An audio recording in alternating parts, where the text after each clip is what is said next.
Halo teman-teman, jumpa lagi di channel YouTube gue, Andika Ramadan.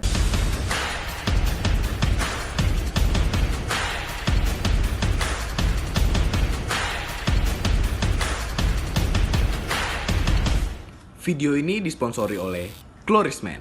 Klorisman dibutuhkan pria. Oke teman-teman, jadi beberapa minggu lalu gue sempat posting video di mana gue mengadakan acara bimbingan bisnis untuk anak-anak jalanan yang gue namakan programnya adalah Klorisman Entrepreneur Academy.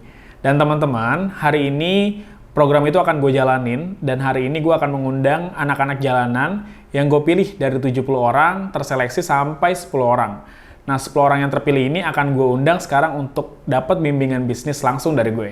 Jadi teman-teman, karena lokasi Sekolah Master Depok itu ada di Terminal Depok, yaitu tepatnya di Jalan Margonda, jadi gue ngajak 10 anak ini untuk ketemu di salah satu kafe di daerah Margonda, yaitu Abnormal Cafe.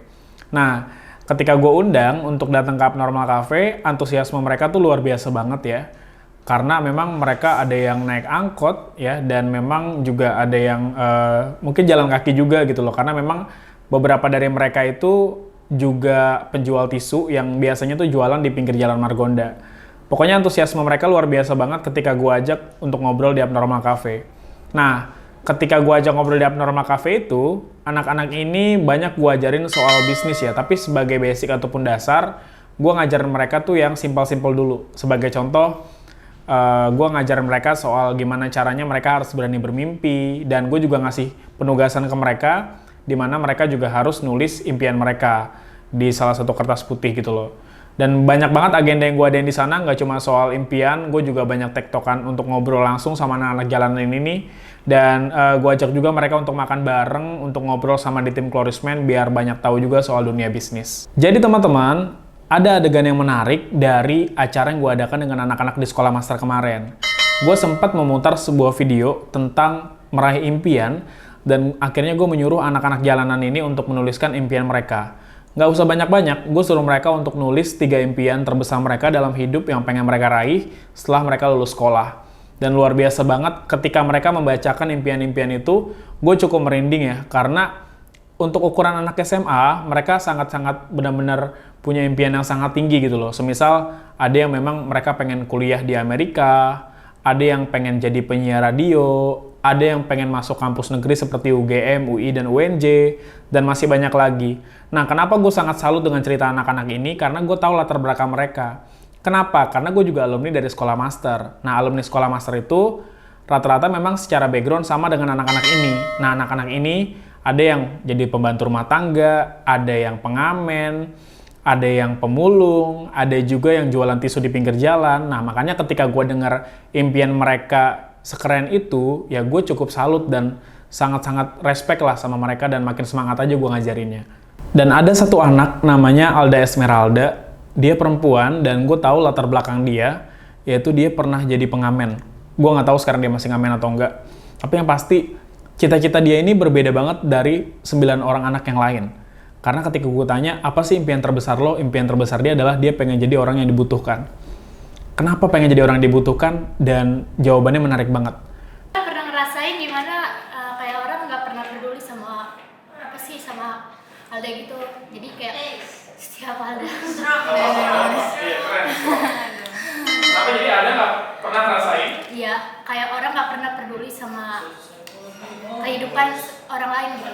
Jadi kayak pandang orang sebelah mata. Kayak dulu Alda pas ngamen, mungkin gara-gara ngantuk dibilangnya Alda pakai obat kayak gitu.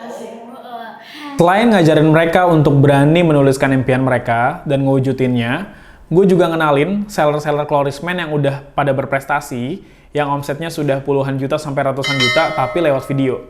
Gue nggak ngundang seller-seller gue untuk ketemu sama anak-anak Sekolah Master di pertemuan pertama ini, tapi gue ngasih lihat nih video-video seller Klorisman yang berprestasi. Semisal ada seller Klorisman yang omsetnya sudah 20 juta padahal umurnya masih 22 tahun. Ada yang omsetnya sudah 40 juta padahal umurnya masih 20-an tahun. Dan gue nggak nyangka banget, ternyata reaksi anak-anak master ini luar biasa hebat gitu loh. Mereka juga ternyata punya motivasi yang tinggi untuk sukses gitu loh. Dan kelihatan mereka siap untuk mengejar prestasi-prestasi yang memang sudah ditorehkan sama seller-seller Klorisman. Bahkan sebelum umur 25 tahun sebenarnya kita tuh udah dewasa, walaupun umur 17 18 itu udah dewasa, kita bisa ngebedain mana yang benar mana yang salah. Kayak stop, udah cukup kesalahan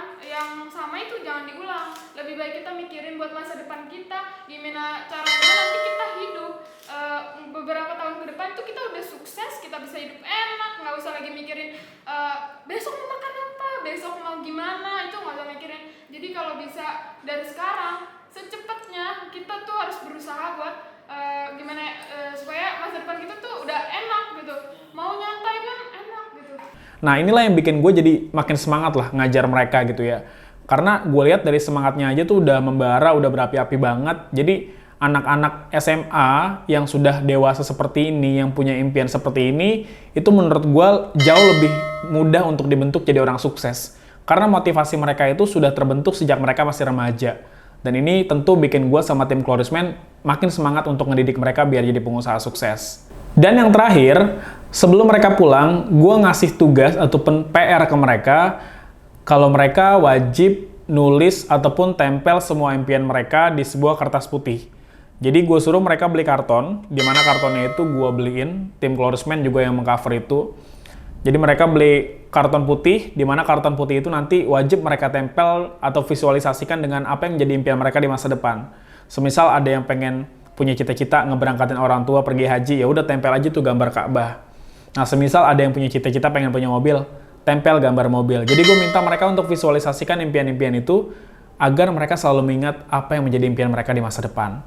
Nah, ini adalah tugas untuk mereka di minggu depan, dan teman-teman, gue bakal banyak share video tentang anak-anak master ini lewat program Chlorisman Entrepreneur Academy. So, teman-teman, jangan lupa selalu pantengin video YouTube gue, jangan lupa juga di-subscribe, komen, like, dan kalau kalian suka, jangan lupa juga di-share. Nah, semoga video ini bermanfaat buat kita semua, termasuk juga teman-teman yang menonton, dan bisa mengambil pelajaran penting ataupun inspirasi dari video ini. Sampai berjumpa lagi di vlog gue selanjutnya. Salam pebisnis muda.